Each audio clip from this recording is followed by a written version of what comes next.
محمد کی غلامی دین حق کی شرط اول ہے، محمد کی غلامی دین حق کی شرط اول ہے، گر اسی میں ہو کچھ خامی تو سب کچھ نامکمل ہے۔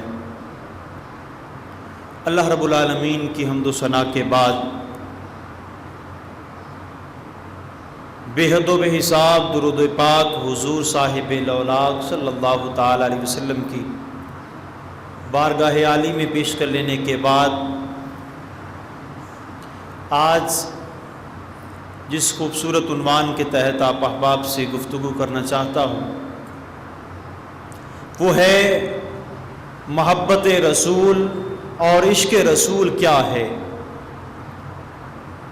صحابہ اکرام نے کیسے محبت رسول کر کے دکھائی، تابعین نے کیسے محبت کی، اور محبت رسول کے کیا تقاضے ہیں۔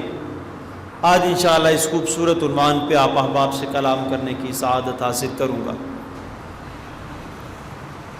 اللہ رب العالمین نے اپنے پیارے محبوب صلی اللہ تعالی علیہ وسلم کی خاطر اس کائنات کو بنایا، محبوب علیہ السلام کی خاطر اس کائنات کو سجایا، حضور سید دو عالم صلی اللہ تعالی علیہ وسلم کی ذات اقدس کی خاطر ہمیں انسانیت کو شرف قبولیت و مقبولیت بخشا، ہمیں یہ شان عطا فرمائی کہ انسان اشرف المخلوقات ہے۔ وجہ کیا تھی؟ اور بھی مخلوقات ہیں، فرشتے ہیں، جنات ہیں، جانور ہیں، چرند ہیں، پرند ہیں، طرح طرح کی مخلوقات میں انسان کو اشرف المخلوقات کیوں بنایا؟ وجہ یہ ہے کہ اللہ رب العالمین نے اپنے محبوب کو انسانوں کے اندر بھیجا۔ جب محبوب کو انسانوں کے اندر بھیج دیا تو اللہ نے اس مخلوق کو بھی ارفع و اعلیٰ بنا دیا جس مخلوق کے اندر اللہ نے اپنے محبوب کو بھیجا۔ اللہ رب العالمین نے اپنے محبوب کی محبت کو ایمان کا جزو قرار دے دیا۔ فرمایا اے محبوبہ فرما دیں کہ اگر تمہارے ماں باپ، تمہارے بھائی، تمہاری اولاد، تمہاری بیویاں، تمہارے رشتہ دار و اقارب، تمہارا کنبہ اور وہ مال جس سے تم محبت کرتے ہو، اور ایسا مال تجارت جو تجھے خوف زدہ رکھتا ہے کہ کہیں مجھے تجارت میں نقصان نہ ہو جائے، یہ تمام چیزیں اگر اللہ کے محبوب اور اللہ کی راہ میں جہاد سے بڑھ جائیں تو تم انتظار کرو، اللہ رب العالمین کا غضب تم پر آنے والا۔ یعنی فرما دیا کہ اے میرے بندے، تو نے محبت کرنی ہے اپنے ماں سے، ماں باپ سے، بہن بھائی سے، بیوی سے، دوست سے، رشتہ داروں اقارب سے، اپنے مال تجارت سے محبت کرنی ہے، اپنے وطن سے محبت کرنی ہے، لیکن یہ یاد رکھنا اگر اس محبت سے محبوب خدا کی اور اللہ کی محبت زیادہ نہ ہوئی تو یاد رکھنا اللہ رب العالمین تم سے ناراض ہو جائے گا، اور جس سے اللہ ناراض ہو جاتا ہے پھر وہ دنیا میں بھی کسی کام کا نہیں رہتا، آخرت میں بھی کسی کام کا نہیں رہتا۔ حضرات گرامی قدر، انسان کی فطرت ہے، انسان ان قریبی رشتہ داروں سے، ان حضرات سے، ان احباب سے محبت رکھتا ہے۔ تمام محبتیں انسان چھوڑ سکتا ہے، اپنے ماں باپ کی محبت کو قربان نہیں کر سکتا۔ انسان ہر محبت کو فراموش کر سکتا ہے، اپنے اہل و عیال اور اپنے بچوں کی محبت کو کبھی فراموش نہیں کرتا۔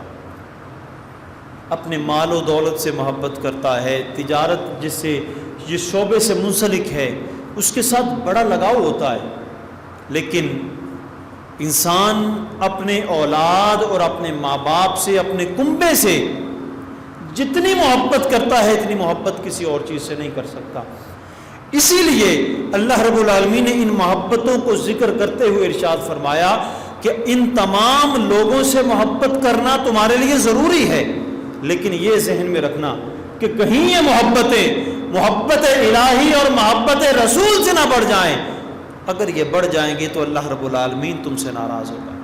اور پھر حضور نے خود ارشاد فرمایا لا یؤمن احدکم حتی اکون احب الیہ من والدہ وولدہ والناس اجمعین، کہ تم میں سے تب تک کوئی ایمان والا نہیں ہو سکتا جب تک کہ میں اسے اس کے ماں باپ، اس کی اولاد اور تمام لوگوں سے زیادہ محبوب نہ بن جاؤں، تب تک تم ایمان والے نہیں ہو سکتے۔ تو پتہ چلا کہ محبوب صلی اللہ تعالی علیہ وسلم کی محبت ایمان کا جزو ہے۔ جب تک محبت رسول تمام محبتوں پہ غالب نہیں آ جاتی تب تک ہم ایمان والے کہلانے کے حقدار نہیں ہو سکتے۔ ایمان والا ہونے کے لیے شرط یہ ہے کہ بندہ مومن کے دل میں تمام محبتوں سے بڑھ کر محبتوں میں جو فوق درجہ رکھتی ہے وہ محبت رسول ہونی چاہیے۔ اسی کو تو عشق کہا جاتا ہے، اسی کو تو وارفتگی کہا جاتا ہے، اسی کو تو غلامی کہا جاتا ہے۔ یہی وہ محبت ہے جس کا حق بنتا ہے کہ وہ سب سے زیادہ ہو جائے۔ اللہ رب العالمین نے بھی یہی فرمایا، اللہ کے محبوب نے بھی یہی فرمایا، ہر محبت تمہاری قبول ہے لیکن جب محبت رسول، محبت الہی غالب نہ آئے گی تو ہر محبت تمہاری رد کر دی جائے گی۔ اللہ رب العالمین نے اپنے محبوب صلی اللہ تعالی علیہ وسلم سے محبت کرنے کا جا بجا حکم ارشاد فرمایا۔ دو قسم کی محبتیں ہوتی ہیں، ایک حقیقی، دوسری مجازی۔ عشق حقیقی وہ ہوتا ہے جو اللہ رب العالمین سے ہو یا اللہ کے محبوب سے ہو، اس کو حقیقی عشق کہا جاتا ہے۔ اور جو اللہ اور اللہ کے محبوب سے ہٹ کر ہو، دنیاوی کسی چیز سے محبت ہو، کسی عام انسان سے محبت ہو، اس کو عشق مجازی کہا جاتا ہے، محبت مجازی کہا جاتا ہے۔ تو جب انسان کسی دنیا کی چیز کے ساتھ رغبت رکھتا ہوا، اس کے قریب ہوتا ہوا، اس کے اتنا قریب ہو جاتا ہے کہ اس کی محبت اللہ اور اللہ کے رسول کی محبت سے غالب آ جاتی ہے، تو حکم آتا ہے اس محبت کو فراموش کر دو، اس محبت کو ختم کر دو۔ یہ دنیاوی محبت اسی دنیا میں رہ جائے گی، اگر کل قیامت والے دن کوئی محبت کام آئے گی تو وہ اللہ اور اللہ کے رسول کی محبت کام آئے گی۔ تو جس سے محبت ہوتی ہے اس کی ہر چیز کے ساتھ انسان کو محبت ہو جاتی ہے۔ ہمیں یہ دعویٰ ہے نا کہ ہمیں حضور سے محبت ہے، کتنی پیاری محبت ہے۔ جب یہ ہم نے دعویٰ کر لیا کہ محبوب سے ہمیں محبت ہے تو محبوب کو جس چیز سے محبت ہے ہمیں اس سے محبت ہو جانی چاہیے۔ دنیا کی محبت اور اللہ اور اللہ کے رسول کی محبت میں بنیادی فرق کیا ہے؟ جب کسی دنیاوی شخص کے ساتھ محبت ہو جاتی ہے تو کوئی شخص اس سے محبت کرنے لگ جائے تو وہ ہمارا رقیب بن جاتا ہے، رقابت آ جاتی ہے۔ انسان کہتا ہے کہ تیری کیا مجال ہے کہ میرے محبوب سے محبت کرے، میں تمہیں ختم ہی کر دوں گا، فنا کر دوں گا۔ وجہ کیا ہے؟ وہ نہیں چاہتا میرے محبوب سے کوئی اور محبت کرے، میرے محبوب کو جس نگاہ سے میں دیکھتا ہوں کوئی اور اس نگاہ سے دیکھے۔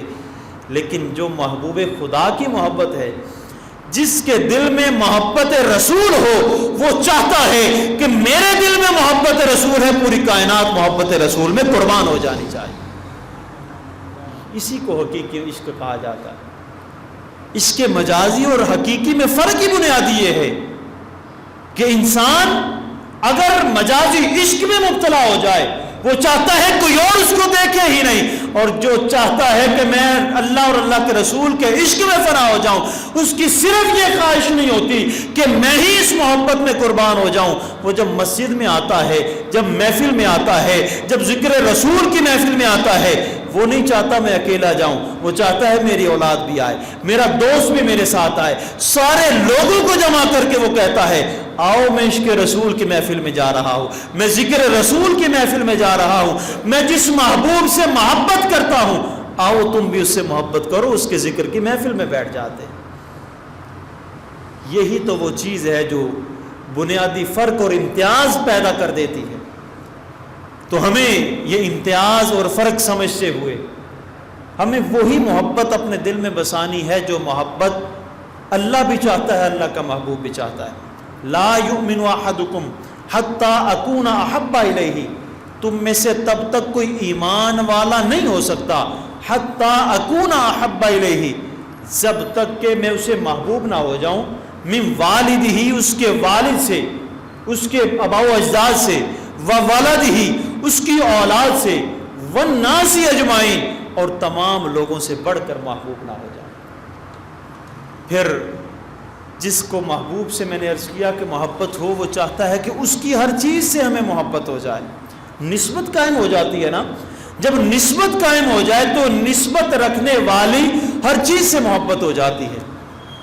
میں نے پچھلے بھی ایک جمعۃ المبارک پہ عرض کیا تھا، ایک صحابی رسول، انہوں نے جب دیکھا کہ حضور کدو شریف کو بہت پسند فرماتے ہیں، جب حضور کھانا کھا رہے تھے، شوربے والا سالن تھا، گوشت پکا ہوا تھا، بکرے کے گوشت کے اندر کدو شریف ڈالا ہوا تھا، حضور اس شوربے کے اندر کدو شریف کو تلاش کر رہے تھے، تلاش کر کر کے اس کو اہتمام کے ساتھ اٹھا کے کھا رہے تھے۔ صحابی رسول کو یہ ادا بڑی پسند آئی، انہوں نے وتیرہ بنا لیا، اپنی عادت بنا لی کہ جب محبوب کو یہ چیز پسند ہے تو مجھے کیوں نہیں پسند ہونی چاہیے۔ وہ جب بھی کھانا کھاتے، کھانے میں کدو شریف بنواتے اور کدو کو کھا کے یہ اظہار کر دیتے کہ کدو سے میرے محبوب کو محبت ہے، مجھے بھی کدو شریف سے محبت ہو گئی۔ حضرت امام ابو یوسف رحمۃ اللہ تعالی علیہ، آپ کی مجلس لگی ہے، بیٹھے ہیں، جب آپ نے یہ روایت پڑھی اور اپنے شاگردوں کو، احباب کو پڑھ کے سنائی کہ حضور کو کدو شریف بہت پسند تھی، ایک شخص کھڑا ہوا اور کہتا ہے کہ مجھے تو کدو شریف پسند نہیں۔ امام ابو یوسف، آپ نے تلوار نکال لی اور تلوار نکال کے فرمایا ابھی تم یہ کہو کہ مجھے کدو سے محبت ہے، وگرنہ تمہاری گردن اتار دوں گا۔ اتنا سخت حکم کہ محبوب کی پسندیدہ چیز کو فقط اتنا کہا کہ مجھے یہ پسند نہیں ہے، میں تو اس چیز کو پسند نہیں کرتا۔ تو امام ابو یوسف نے کہا کہ میرا فتویٰ یہ ہے کہ تم تب تک ایمان والے نہیں ہو سکتے، جب تک تم ایمان والا درجہ نہیں پا سکتے، جب تک یہ نہ کہہ دو کہ مجھے تمام چیزوں سے بڑھ کر کدو شریف سے محبت ہے۔ تو اپنے گھروں میں جب اہتمام کرو، کھانے کا، دعوت کا اہتمام کرو۔ آج تو مرغ مسلم کو ہی سب کچھ سمجھا جاتا ہے، اس میں سبزی ڈال دی جائے تو مہمان بھی سمجھتا ہے کہ پتہ نہیں کیا ہمارے سامنے رکھ دیا ہے، کہ ہم اتنے گئے گزرے تھے، ہمارے سامنے سبزی رکھ دی ہے۔ جب بھی کھانے کا اہتمام کرو، اس میں کدو شریف مہمان کے لیے لازمی رکھو، اور کھانا دینے سے پہلے اس کو بتا دو کہ یہ میرے محبوب کی پسندیدہ چیز تھی، ہم بھی اس کو پسند کرتے ہیں، تمہارے اوپر بھی لازم ہے اس کو پسند کرو۔ اور جس کھانے میں محبوب کی پسندیدہ چیز آ جائے، اس سے بڑھ کر تو کوئی کھانا نہیں ہو سکتا۔ اس لیے اپنے بچوں کو بھی بتاؤ کہ یہ وہ کھانا ہے جو تیرے محبوب کو پسند تھا۔ تو میں عرض کر رہا تھا کہ جس سے محبت ہوتی ہے، اس کی ہر ادا سے، اس کی ہر چیز سے، اس کے شہر سے، اس کے ساتھ نسبت رکھنے والے ہر بندے سے محبت ہو جاتی ہے، اور یہی محبت کا تقاضا ہے۔ ہم مدینہ مدینہ کیوں کرتے ہیں؟ کیوں کہتے ہیں کہ ہم مدینہ جائیں گے؟ دیکھنے کو تو دنیا کے بڑے شہر حسین و جمیل ہیں، آسائش، آرام اور بہت ساری چیزیں مل جاتی ہیں، طرح طرح کی نعمتیں ملتی ہیں، لیکن مدینے کو ہی کیوں پسند کرتے ہیں؟ وجہ کیا ہے؟ مدینہ محبوب کا شہر ہے، جو محبوب کا شہر ہو اللہ بھی اس کو پسند کرتا ہے۔ ہم کون ہوتے ہیں اپنا ناپسند کرنے والے؟ اللہ رب العالمین نے قرآن پاک میں محبوب کے شہر کی قسمیں اٹھائیں، فرمایا لا اقسم بہذا البلد وانت حل بہذا البلد، اے محبوب مجھے شہر مکہ کی قسم ہے۔ اب سوال یہاں یہ پیدا ہوتا ہے کہ مکہ شہر کی قسمیں کیوں اٹھائی؟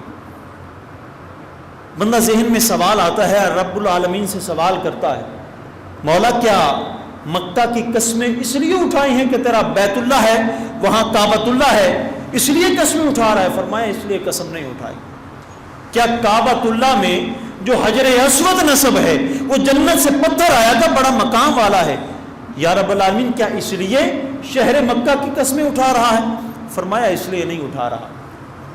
یا رب العالمین کیا اس لیے تو قسمیں اٹھا رہا ہے کہ اس شہر میں صفا و مروہ ہے؟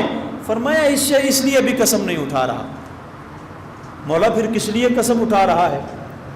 اتنی متبرک چیزیں، متبرک مقامات ہیں، مقام ابراہیم ہے، مولا قسمیں کیوں اٹھاتا ہے؟ فرمایا قسمیں اس لیے اٹھا رہا ہوں وَأَنْتَ حِلٌّ بِهَٰذَا الْبَلَدِ، محبوب مجھے شہر مکہ کی قسم ہے۔ مولا کیوں قسم اٹھاتا ہے؟ فرمایا وَأَنْتَ حِلٌّ بِهَٰذَا الْبَلَدِ، محبوب تو اس گلی میں اپنے قدم لگاتا ہے، تیرے قدموں کے لگنے کی برکت یہ ہے کہ میں اس شہر کی قسمیں اٹھا رہا ہوں۔